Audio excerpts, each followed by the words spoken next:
বিশ্বে পোশাক খাতে একচেটিয়া আধিপত্য চালাচ্ছে বাংলাদেশ। এক চুলো জায়গা ছাড়ছে না। এশিয়ার ছোট্ট দেশ বিশ্ববাজারে নিজের জায়গা ধরে রেখেছে কিভাবে?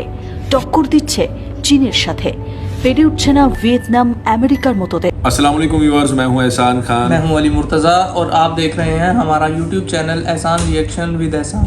हम उम्मीद करते हैं आप जहां भी होंगे एंजॉय करते होंगे, मज़े में होंगे और फिटफाट होंगे। Viewers, West Bengal media report कर रहा है कि बांग्लादेश जो है वो एक छोटा सा कंट्री है, लेकिन एक छोटे से देश ने एक बड़े देश से, एक बड़ी इकोनॉमी से, एक बड़े टेक्सटाइल के दुनिया के नंबर 1 एक्सपोर्टर के साथ जो है वो पंगा ले लिया है।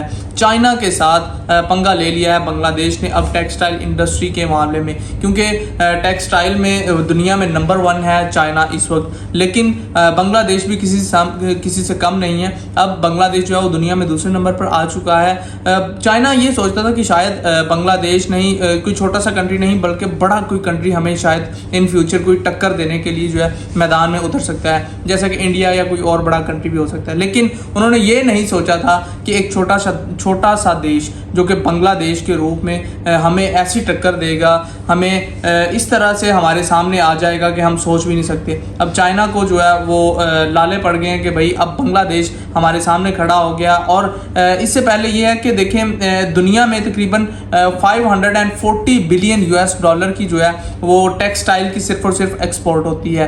2021 में जो है वो बांग्लादेश सिर्फ और सिर्फ 6% जो है वो टेक्सटाइल एक्सपोर्ट करता था पूरी दुनिया में, लेकिन 2022 में 7.81% जो है वो बांग्लादेश ने टेक्सटाइल इंडस्ट्रीज की एक्सपोर्ट जो है वो कर ली। और ये फास्टेस्ट ग्रोम है, ये वर्ल्ड रिकॉर्ड भी है कि बांग्लादेश ने एक साल में 1.81% जो है वो अपने आप की अब रेशो जो है वो एक्सपोर्ट की वो बढ़ाई है। और चाइना जो है वो दुनिया का बड़ा एक्सपोर्टर है, तो इस चीज़ से उन्हें जो है वो दिक्कत तो होगी ना कि क्या हो गया हमारे सामने, बांग्लादेश ने किस तरह अच्छा, कुछ लोग ये भी कह रहे हैं कि हमारा छोटा भाई है, बांग्लादेश हमसे अलग हुआ है।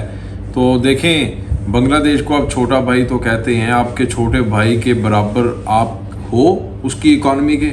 वो जितनी एक्सपोर्ट्स करता है, जिसको आप छोटा भाई कहते हैं, अपने आप को बड़ा भाई कहते हो ना पाकिस्तानी, लेकिन आप अपनी इकोनॉमी को देखें और अपनी एक्सपोर्ट्स को देखें। वो किससे, एक छोटा देश जिसकी 17 करोड़ आबादी है, वो किसके कंपटीशन में है? चाइना के कंपटीशन में है। और आप किसके कंपटीशन में हैं? आप श्रीलंका के कंपटीशन में। यानी दिवालिया कब होना है, आपने बैंक करप्ट कब होना है?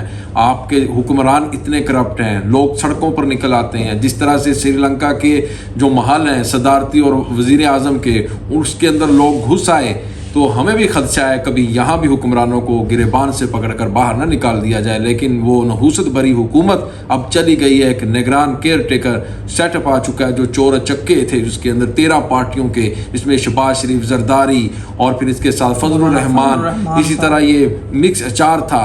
और उन्होंने किस तरह से पाकिस्तान को तबाही के दहाने पर खड़ा कर दिया लाके, किसी ने सोचा है? लेकिन हम बातें करते हैं छोटा भाई, बड़ा भाई, 2 टके, उनका 1 टका हमारे 5 रुपए, और कभी एक टाइम आएगा 10 रुपए भी हो जाएंगे।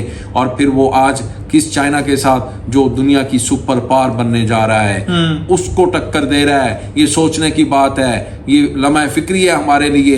हम क्या कर सकते हैं? हम सिर्फ अपनी सियासी लड़ाइयों में पड़े हुए हैं, लेकिन आज बांग्लादेश चांद के ऊपर कदम जमा रहा है और हमें कुछ शर्म नहीं आ रही। बिल्कुल ऐसे ही। तो इसके ऊपर वेस्ट बंगाल मीडिया की एक रिपोर्ट है, एक वीडियो, वो पहले हम देखते हैं, फिर इसके ऊपर हम मजीद बात करेंगे। वीडियो को देखने से पहले अगर अभी तक आपने हमारे यूट्यूब चैनल एहसान रिएक्शन को सब्सक्राइब नहीं किया तो इसे जल्दी से सब्सक्राइब कर दें, बेल आइकन पर प्रेस कर दें, वीडियो को लाइक भी किया करें, कमेंट सेक्शन में अपने फीडबैक से हमें आगाह भी किया करें। वीडियो देखते हैं 3, 2, 1 एंड क्यू। বিশ্বে পোশাক খাতে একচেটিয়া আধিপত্য চালাচ্ছে বাংলাদেশ। এক চুলো জায়গা ছাড়ছে না। এশিয়ার ছোট্ট দেশ বিশ্ববাজারে নিজের জায়গা ধরে রেখেছে কিভাবে? টক্কর দিচ্ছে চীনের সাথে। পেরে উঠছে না ভিয়েতনাম, আমেরিকার মতো দেশ। ভারতও কি পেরে উঠছে না? সিক্রেট কি? কোন জাদুতে বাংলাদেশের পোশাক বিশ্ববিখ্যাত? শুনুন, তবে জানলে হতবাক হতে হয়। গোটা বিশ্ব বাংলাদেশের পোশাক এক ডাকে চেনে। কম্পিটিশন করছে চীনের মতো শক্তিশালী দেশের সঙ্গে। পেছনে রয়েছে ভিয়েতনাম। ভারত পোশাক শিল্পে বাংলাদেশের থেকে পিছিয়ে রয়েছে কিনা তা নিয়ে অনেক প্রশ্নচিহ্ন রয়েছে। যদি বলা যায় বাংলাদেশের এই উন্নতির আসল সিক্রেটটা কি, তাহলে অনেকগুলো প্রসঙ্গ চলে আসবে। বিশ্বের শীর্ষ 5 পোশাক রপ্তানিকারক দেশ বাংলাদেশ, ভিয়েতনাম, তুরস্ক এবং ভারত। পোশাক রপ্তানিতে বাংলাদেশ দ্বিতীয় স্থানে, প্রথমে রয়েছে চীন। তবে চীনের জায়গাও বাংলাদেশ কোনোদিন নিয়ে নিতে পারে, বাড়িয়ে বলা হচ্ছে না। 2021 সালে পোশাক মার্কেটে বাংলাদেশের দখল ছিল 6.37%। 2022-এ তা এক ধাক্কায় বেড়ে দাঁড়ায় 7.87%। 2022 সালে বিশ্বে মোট পোশাক বিক্রির পরিমাণ প্রায় $576 বিলিয়ন, যার বিশাল মার্কেট দখল করে রেখেছে চীন। হিসাব অনুযায়ী মোট বাজারের প্রায় 31% বেশি দখল করেছে চীন। কিন্তু 2021-এর তুলনায় চীনের মার্কেটে শেয়ার কিন্তু কমছে। অপরদিকে তুলনামূলকভাবে পোশাক রপ্তানি বাড়ছে বাংলাদেশের। 2022 সালে দেশটা পোশাক রপ্তানি করেছে প্রায় $45 বিলিয়ন, প্রবৃদ্ধির পরিমাণ প্রায় 32.60। প্রবৃদ্ধির ক্ষেত্রে সর্বোচ্চ অর্জন কিন্তু বাংলাদেশের ঝুলিতে। বিশ্ব পোশাক বাজারে বাংলাদেশ এখন টাফেস্ট কম্পিটিশনে। প্রশ্নটা এখানেই, বাংলাদেশের মতো ছোট্ট একটা দেশ কিভাবে এই প্রতিপত্তি ধরে রেখেছে? এর মূলে রয়েছে দেশটার নীতি সহায়তা। দেশটাতে যাই ঘটে যাক না কেন, তার আঁচ পড়েনি পোশাক রপ্তানিতে। করোনাকালীন অবস্থায় দেশটার সরকার পোশাক শিল্পে ক্ষতি মোকাবিলায় ইতিবাচক ভূমিকা রেখেছে। আরেকটা সিক্রেট ফ্যাক্ট রয়েছে, আসলে বাংলাদেশ এই শিল্প গড়ে তুলেছে নিজেদের ভরসায়। শিল্পের প্রয়োজনীয় পণ্য খুব কম আমদানি করে। মাত্র 15 বছর আগেও কিন্তু স্থানীয় উৎপাদকরা চীন, হংকং থেকে বোতাম কিনে আনত। কিন্তু একজন পোশাক শিল্পের আনুষঙ্গিক পণ্য দেশটা নিজেই তৈরি করে। শুধু তাই নয়, পাকিস্তান, ভিয়েতনাম, কম্বোডিয়ায় চলে যাচ্ছে এই সমস্ত জিনিস, যার পরিমাণ প্রায় 50 কোটি টাকারও বেশি। আসলে পরিস্থিতি পাল্টাতে থাকে 1990 সালের পর থেকে, যখন স্থানীয় উৎপাদকরা ছোট ছোট পণ্যের কারখানা তৈরি করতে শুরু করে।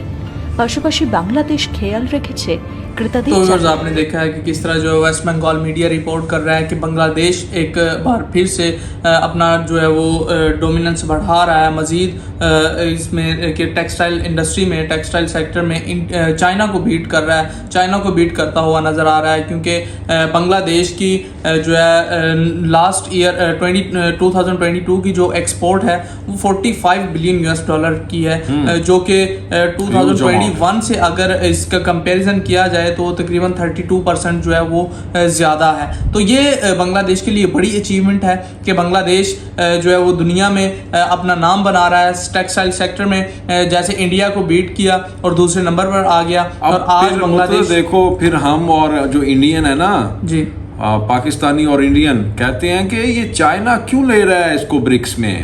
बांग्लादेश को समझ आ गई है क्यों ले रहा है, इसीलिए ले रहा है कि उसको भी खतरा है कि ये मुझे बीट कर रहा है, ये मुझे पीछे ना छोड़ दे टेक्सटाइल के सेक्टर में। और इसीलिए ले रहा है कि उनकी इकॉनमी बहुत बूम पकड़ रही है, बूस्ट कर रही है। इसीलिए ले रहा है कि वो एक आज़ाद मुल्क है, वो अपने फैसले खुद करते हैं।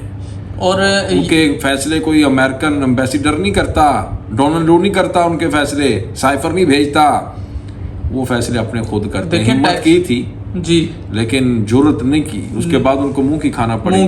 फिर वो क्या 40 बिलियन आई थिंक वो जो एक्सन मोबाइल लेकर आई है, 30 बिलियन लेकर आई है वेस्ट बंगाल में, बे ऑफ बंगाल में, जो आके वहां पर वो इन्वेस्टमेंट लेके आए, ऑयल एंड गैस के ऊपर खोज निकालेगी। तो देखे ना, ये आजाद कौमों की ये पहचान होती है। वो आप पहले आंखें दिखाते हैं, तो आपको क्या हो गया भाई? ये मानना पड़ेगा, हकीकत है, इसको तस्लीम करना पड़ेगा कि बांग्लादेश एक बहुत बड़ी हकीकत है। बिल्कुल ऐसा ही है, और बांग्लादेश दुनिया में अब अपना बड़ा नाम भी बना रहा है, और इसी वजह से ब्रिक्स का हिस्सा भी बन रहा है। और जो है चाइना, क्या वियतनाम, चाइना को तो बीट कर रहा है, लेकिन जिनको बीट कर चुका है पाकिस्तान हो गया, इसमें वियतनाम हो गया, उसके बाद टर्की हो गया, अमेरिका हो गया, इंडिया हो गया, इनको तो बांग्लादेश बीट कर चुका है। तो इजाज़त लेते हैं अपने व्यूअर्स। आपका इस बारे में क्या कहना है वो आपने कमेंट सेक्शन में ज़रूर बताना है। इंशाल्लाह आपके साथ एक बार फिर नेक्स्ट वीडियो में मुलाकात होगी, तब तक के लिए अल्लाह हाफिज़।